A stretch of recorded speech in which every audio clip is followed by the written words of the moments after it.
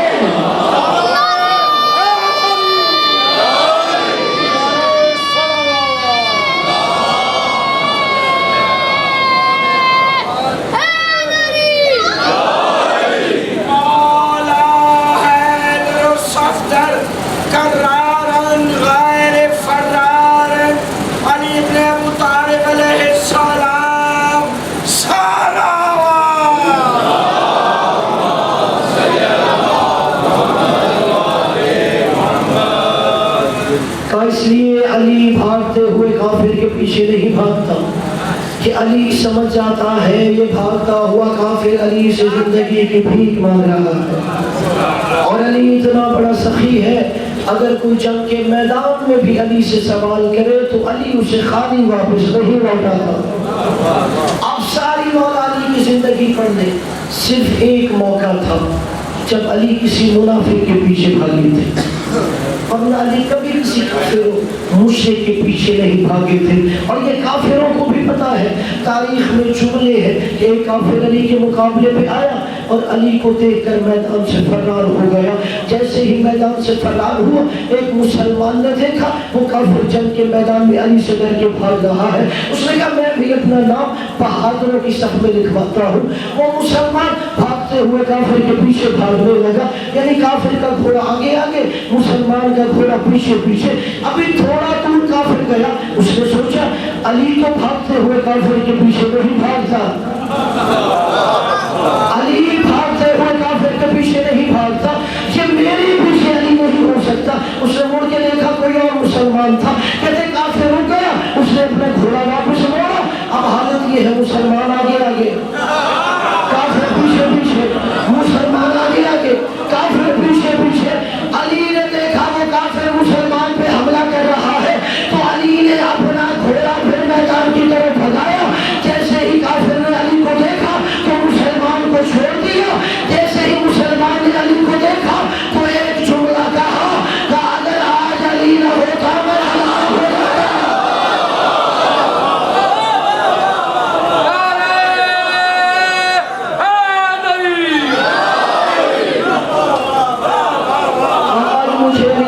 لیا ہے کہ آج علی نہ ہوتے میں ہلاک ہو جاتا. تو شجاع وہ ہے جس کے جنگ میں بھی اصول ہوتے ہیں. اور قبلہ پاکستانیوں کو تو سمجھانے کے لیے دلیل کی ضرورت ہی نہیں کہ علی سے بڑا بھی کوئی شجاع تھا, اس لیے کہ آپ کے ملک کے سب سے بڑے بہادر کو نشان حیدر دیا جاتا ہے. پاکستانیوں کو کسی دلیل کی ضرورت ہی نہیں. ان سے کہیے اگر علی سے بڑا کوئی بہادر ہوتا تو اس کے نام کا اعزاز دیا جاتا. اور اس میں بھی تاریخ ہے کہ جب پاکستان بن گیا تو پاکستان بننے کے بعد پاکستان کی عسکری اور سیاسی قیادت سر جوڑ کے بیٹھ گئی کہ جو بندہ, جو بہادر, جو سپاہی اس ملک کی سرحدوں کی حفاظت کرتے ہوئے مارا جائے اسے کون سا اعزاز دیا جانا چاہیے. علماء کو خط لکھیں گے, مفتیان دین سے سوالات بھیجیں گے کہ ہمیں بتاؤ تاریخ اسلام کا ایک بات پڑھ کر کون سب سے بڑا ایسا بہادر ہے کہ جس کے نام پر اعزاز دیا جائے. تمام مفتیان دین نے اسلام کے ایک بات کو پڑھا اور پھر کہا اگر اس ملک میں کسی بہادر کو اعزاز دینا ہے تو علی کے نام کا نشان حیدر دیا کرو. علی کے نام کا نشان حیدر دیا کرو.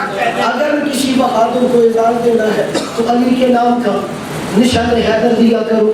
اور قبلہ جس سے نشان حیدر ملتا ہے, اگر یہاں کوئی آرمی کا حکم تھا تو وہ میری بات کی تائید کرے گا کہ جسے نشان حیدر مل جاتا ہے اسے چھوٹے سپاہی سے لے کے بڑے جرنیل تک کھڑا ہو کر سلوٹ مارتا ہے، اسے سلامی دی جاتی ہے اس لیے کہ اس کے سینے پہ نشان حیدر ہے۔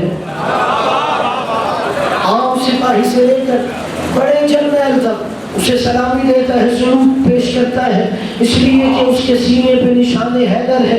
اب جو ماتمی ہے میرا جملہ لوح دل پہ نقش کرنا، شاعر نے کیا کہا؟ جسے نشان حیدر سینے پہ لگایا جاتا ہے اسے بڑے جرنیل تک سلامی پیش کرتے ہیں۔ شاعر نے وہ مصرع کہے، وہ کہتا ہے مجال کیا ہے بروز محشر، فرشتے ہم کو نہ دے سلامی۔ جو ماتمی ہے اس سے خاص ہے جو چاہوں میں ان کو مسئلوں پہ کہ مجال کیا ہے بروز محشر، فرشتے ہم کو نہ دے سلامی، ہمارے سینوں پہ داغ ماتم نشان حیدر سے کم نہیں ہے۔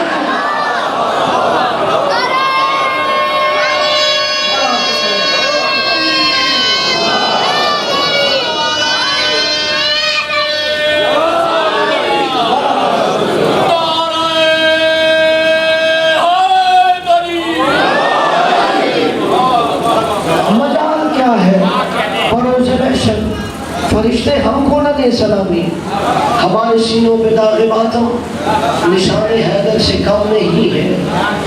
اس لیے جو بہادر ہے اسے علی کے نام کا اعزاز دیا جاتا ہے۔ اور پھر میرے عزیز و دوستو کو صرف علی ہی شجاع نہیں ہے، علی کے گھر کا ہر بچہ بھی شجاعت حیدر اقرار کروایا۔ یہی وجہ ہے آپ نے پڑھا دیکھ لیجیے، اس گھر کا 6 سال کا بچہ بھی شجاعت کی تاریخ ختم کرنا ہے۔ اور عزیزو یہ کربلا تو انسان کو وہی حق ولایت سمجھانے کے لیے ہے، ورنہ ادھر بھی مسلمان تھے ادھر بھی مسلمان تھے، کلمہ یہ بھی پڑھتے تھے کلمہ یہ بھی پڑھتے تھے، نمازیں یہ بھی پڑھتے تھے نمازیں یہ بھی پڑھتے تھے، اذانیں یہاں بھی ہو رہی تھی اذانیں وہاں بھی ہو رہی تھی۔ کوئی ایک خط فاصل ایسا تھا جو یہاں تھا وہاں نہیں تھا، وہ صرف ایک تھی۔ ان کے دلوں میں علی کی محبت تھی، ادھر علی کا بغض تھا، ادھر علی کی ولایت تھی ادھر بغض ولایت علی مانتے تھے۔ اور یہی وجہ ہے، اب ساری کربلا پڑھو، شاید کوئی یہ کہے کہ وہ جو حسین کے مقابلے پہ آئے وہ بے دین تھے، نہیں، ان میں بھی ایسے تھے جو حافظ قرآن تھے، ان میں بھی ایسے تھے جو شمس قدار تھے۔ اور میں نے 2 دن پہلے یہی تو بتایا تھا، علی نے کہا اگر کوئی بندہ علی کا بغض لے کے مسلح پہ آتا ہے تو اس سے اس بندے کی نیند افضل ہے جو علی کی ولایت کو یقین رکھتا ہے۔ اور اسی لیے یہ کہا گیا، اور یہ صرف ہمارے مکتب میں ہے، ورنہ آپ کو صبح کی اذان میں ایک جملہ دیکھتی ہے کہ کہا جاتا ہے الصلاۃ خیر من النوم، کہ نماز دین سے بہتر ہے۔ اور علی نے کیا کہا؟ نوم علی یقین خیر من صلاۃ فی شک، یقین کی نیند شک کی نماز سے افضل ہے۔ ادھر کیا سنا رہے ہیں؟ نماز نیند سے افضل ہے، علی نے کہا نہیں، یقین کی نیند شک کی نماز سے افضل ہے۔ یہ کون سی نیند ہے جو شک کی نماز سے افضل ہے؟ یہ وہی نیند ہے جو علی کی ولایت پر یقین رکھ کے سونا چاہتا ہے۔ تو وہی جو کربلا والوں کو دوسروں سے ممتاز کر رہی تھی، ان کی نیند بھی ادھر والوں کی نمازوں سے افضل تھی، اس لیے کہ ان کے پاس حجت خدا کا دامن تھا، ان کے پاس حسین بن علی کا دامن تھا۔ اور میں جتنے یہاں پہ علیہ السلام ہے، اگر آپ چاہتے ہو ہمیشہ کے لیے زندہ و جاوید ہو جاؤ تو خود کو اخلاص کے ساتھ حسین کے در کو جھکا دو۔ اگر چاہتے ہو نا ہمیشہ زندہ و جاوید ہو جاؤ تو خود کو حسین کے در پہ اخلاص سے جھکا دو۔ اور اس دعوے کی دلیل دیتا ہوں، شب عاشور تھا، ایک قافلہ کربلا سے گزر رہا تھا، اس میں 3 بندے تھے، ایک مرد تھا 2 عورتیں تھیں۔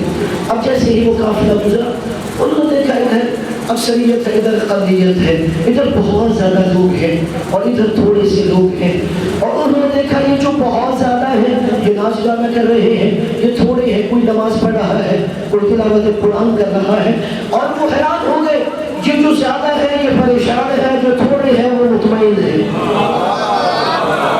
کہ کربلا کیا تھی؟ یہ زیادہ والے پریشان ہیں، یہ تھوڑے والے مطمئن ہیں۔ نام اس کا وہاب قلبی تھا، مذہب کا عیسائی تھا، ابھی مسلمان نہیں تھا۔ وہ اکثریت کے پاس جاتا ہے، کہتا ہے کہ تم یہاں پہ کیوں آئے ہو؟ تمہارا تعارف اور ان کا تعارف۔ انہوں نے کہا یہ حکومت کا لشکر ہے اور سامنے باغیوں کا لشکر ہے۔ وہاب قلبی کہتا ہے باغی اتنے مطمئن تو نہیں ہوتے، یہ جتنے مطمئن نظر آ رہے ہیں باغی اتنے مطمئن تو نہیں ہوتے۔ اب وہاب قلبی وہاں سے اٹھا، مولا حسین کے پاس آیا، کہتا ہے من انت، آپ کون ہیں؟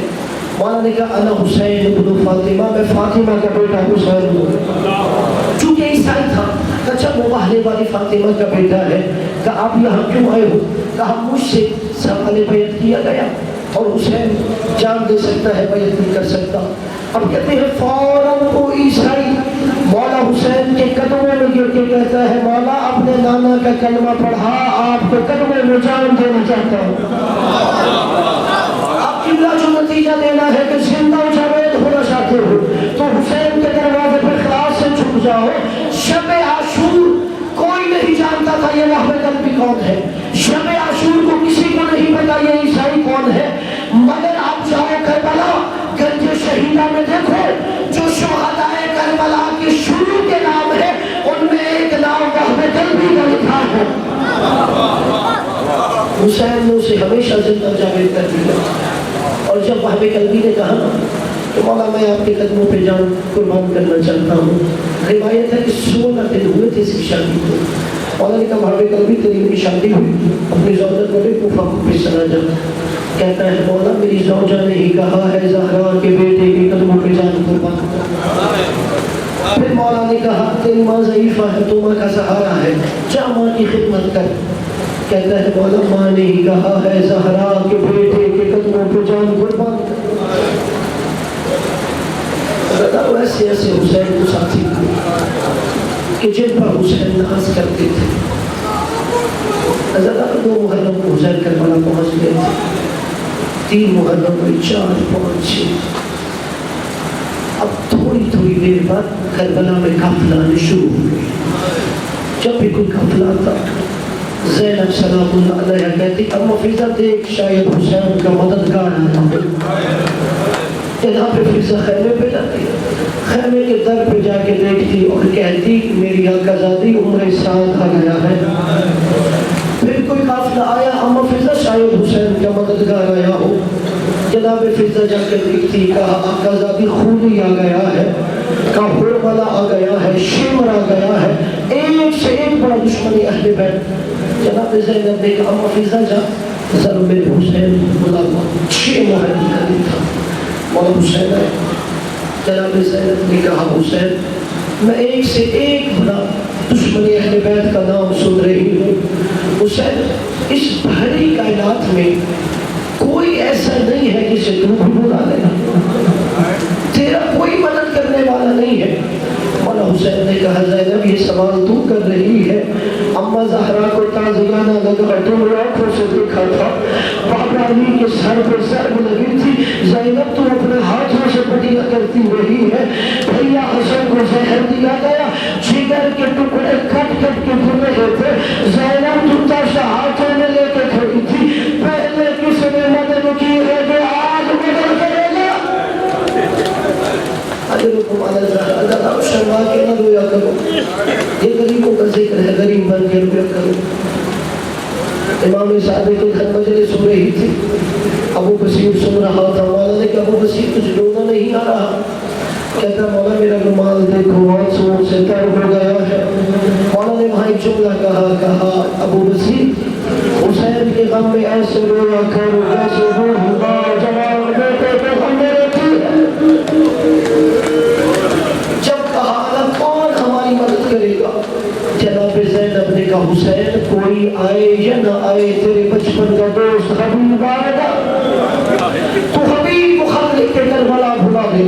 مولا حسین نے خط لکھا کہ حبیب حسین کربلا میں پہنچ گیا ہے، حسین حسین اکیلا نہیں ہے، زہرا کی بیٹی کے ساتھ ہے کہ تجھے اس لیے خط لکھ رہا ہوں، تجھے پتا ہے ہماری رسول سے کیا قرابت آئی ہے، کہا جتنی جلدی ہو حبیب کربلا آ، زہرا کی بیٹیوں کی نصرت کر۔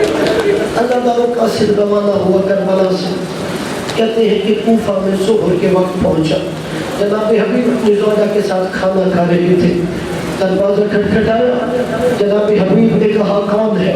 اس نے کہا انا بریر الحسین، حسین کا قاصد آیا ہے۔ حبیب نے کھانا چھوڑ دیا، فوراً اٹھا، عزاداروں جیسے ہی دروازہ کھولا، حسین کے قاصد کا چہرہ بعد میں دیکھا، قدمے پہ ہاتھ پہلے لگایا، کہا کیا کہنا چاہتا ہے؟ کہا یہ حسین نے تمہارے نام خط دیا ہے۔ عزادار قاصد کو حبیب نے کہا آؤ بیٹھو کھانا کھاؤ، کہتا نہیں حسین میرا کربلا انتظار کر رہا ہے۔ حبیب اگر تو نے بھی آنا ہے 10 محرم سے پہلے کربلا آ جانا، حسین انتظار کرے گا۔ عزادار حبیب نے خط پڑھا، خط پڑھنے کے بعد اندر گیا، کوفہ کے حالات یہ تھے، شوہر بیوی پہ بھروسہ نہیں کرتا، بیوی شوہر پہ بھروسہ نہیں کرتی، ابن زیاد جیسا ظالم گورنر ہے۔ اللہ تعالیٰ جیسے ہی حبیب اندر گیا، زوجہ کہتی ہے حبیب حسین کیا کہتا ہے؟ اللہ تعالیٰ حبیب کہتا ہے حسین کربلا میں آیا ہے، اکیلا نہیں زینب ساتھ آئی ہے اور مجھے مدد کے لیے بلا رہا ہے۔ زوجہ کہتی ہے حبیب پھر کیا سوچا؟ حبیب اعتماد نہیں کر سکتا، حبیب کہتا ہے میں سوچ رہا ہوں زہرا کے لال کی مدد کروں یا نہ کروں۔ اللہ تعالیٰ مومنہ نے سنا، اپنے ہاتھوں سے چوڑیاں اتارنا شروع کر دی، کہا حبیب یہ چوڑیاں تو پہن لے، اپنی تلوار مجھے دے، زہرا کی بیٹیاں اتنی غریب ہو گئی کہ تجھے مدد کے لیے بلا رہے ہیں، تو اب سوچ رہا ہے۔ پھر حبیب کہتا ہے نہیں مجھے تیرا خیال ہے اگر میں کربلا میں مارا گیا تیرا کیا بنے گا؟ وہ کہتی ہے وہ میرا میں مٹی کھا کے جی لوں گی، تو حسین کی مدد ہو جا۔ اللہ تعالیٰ حبیب چلے کربلا پہنچے، شام سے مولا حسین کربلا میں آئے تھے، ابھی کوئی خوشی کی خبر نہیں تھی۔ جیسے ہی حبیب پہنچے خیمہ حسینی سے مسکرانے کی آوازیں آ رہی تھی۔ عزادارو جناب زینب نے کہا اما فضا دیکھ سیاد حسین کے ساتھی کیوں اتنے خوش نظر آ رہے ہیں؟ جناب فضا سلام اللہ علیہ گئی کہ آقا زادی وہ حسین نے اپنے بچپن کے دوست کو خط لکھا تھا، وہ حبیب کربلا آ گیا ہے۔ اگر تعلق غربت سنو گے زہرا کی بیٹی ہوگی، جناب زینب نے کہا اما فضا ذرا جا حبیب کو تو میں اکیلا۔ اللہ تعالیٰ کس کو جملہ سمجھ آیا ہے، جا ذرا حبیب کو تو میں اکیلا۔ اللہ تعالیٰ زہرا کی بیٹی خیمے کے اندر ہے، درمیان میں پردہ ہے، دوسری طرف حبیب کھڑا ہے۔ جیسے ہی کہا نا فضا نے کہ جناب حبیب آ گئے، اللہ تعالیٰ زینب نے کہا السلام علیکم یا حبیب، اے حبیب تجھے زہرا کی بیٹی سلام دے رہی ہے۔ حبیب خش کھا گیا، زہرا کی بیٹی اتنی غریب ہو گئی کہ ہم غلاموں کو سلام دے رہی۔ حضرت علیہ زہرا اتنی زہرا کی بیٹیاں غریب ہو گئی کہ ہم غلاموں کو سلام کہہ رہی ہے۔ اللہ جناب حبیب نے جہاد کیا۔ جناب حبیب جب ابھی زین سے زمین بھی آئے، مسلم ابن اوسجہ پاس گیا، مسلم ابن اوسجہ نے حبیب کا سر اٹھا کے اپنے زانوں پہ رکھا، کہا حبیب تیری کوئی آخری وصیت ہے تو مجھے کر لے۔ حبیب نے صرف ایک جملہ کہا مسلم زہرا کی اولاد کو تنہا نہ چھوڑنا۔ زہرا کی بیٹیاں اس بیابان جنگل میں آ گئی ہے اور انہیں تنہا نہ چھوڑنا۔ اللہ تعالیٰ جن شہداء کے سامنے کے روزہ پہ بلند کیے گئے ان میں ایک حبیب ابن مظاہر کا پسر تھا۔ جب کوفہ کا بازار آیا، مولا سجاد بازار سے گزر رہے تھے، ایک بچہ نے آ کے مولا سجاد کا گھٹنا ہلایا۔ مولا نے اوپر دیکھا، بچہ کہتا ہے السلام علیکم یا سیدی مولائی، اے میرے سید مولا میرا سلام لے۔ مولا سجاد نے کہا دشمن